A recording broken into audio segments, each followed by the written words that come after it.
ನಾಲಿಗೆತ್ನೆಟ್ಟಿ ಗ್ರಾಮದಲ್ಲಿ ಮೊಹರಂ ಹಬ್ಬವು ಸಂಭ್ರಮ ಸಡಗರದಿಂದ ನಡೆಯಿತು.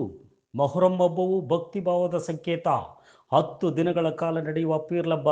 ಈ ಹಬ್ಬವು ಹಿಂದೂ ಮುಸ್ಲಿಂ ಬಾಂಧವರ ಭಾವೈಕ್ಯತೆ ಸಾರುವ ಹಬ್ಬವಾಗಿದೆ.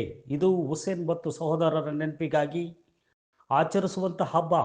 ಗ್ರಾಮದಲ್ಲಿ ಯಾವುದೇ ಭೇದ ಭಾವ ಇಲ್ಲದೆ ತಮಟೆಗೆ ಸದ್ದಿಗೆ ಎದ್ದೆ ಹಾಕಿ ಆಲೆಗುಂಡಿ ಹತ್ರ ಕುಣಿದು ಕುಪ್ಪಳಿಸ್ತಾರೆ. ಪೀರ್ಲ್ ಹಬ್ಬಕ್ಕೆ ಸಕ್ಕರೆ ಕಡಲೆ ಓದಿಸುವುದು ವಾಡಿಕೆ. ಅದನ್ನು ಪ್ರಸಾದವಾಗಿ ಸ್ವೀಕರಿಸ್ತಾರೆ. ಈ ಹಬ್ಬದ ವಿಶೇಷ, ದೊಡ್ಡ ದೊಡ್ಡ ಮರ ದಿಂಬೆಗಳನ್ನು ತಂದು ಆಲೆಗುಂಡಿಗೆ ಹಾಕಿ ಪೂಜೆ ಸಲ್ಲಿಸ್ತಾರೆ. ನಂತರ ಬೆಂಕಿ ಹಾಕ್ತಾರೆ. ಕೆಂಡವಾದಾಗ ಬೆಳಗಿನ ಜಾವ ಭಕ್ತರು ಬಂದು ಕೆಂಡ ಹಾಯ್ತಾರೆ. ಸ್ವಾಮಿಯ ಧ್ಯಾನದಿಂದ ಪೂಜೆ ಸಲ್ಲಿಸ್ತಾರೆ. ಈ ಮೊಹರಂ ಹಬ್ಬವು ಬಹಳ ವಿಶೇಷ.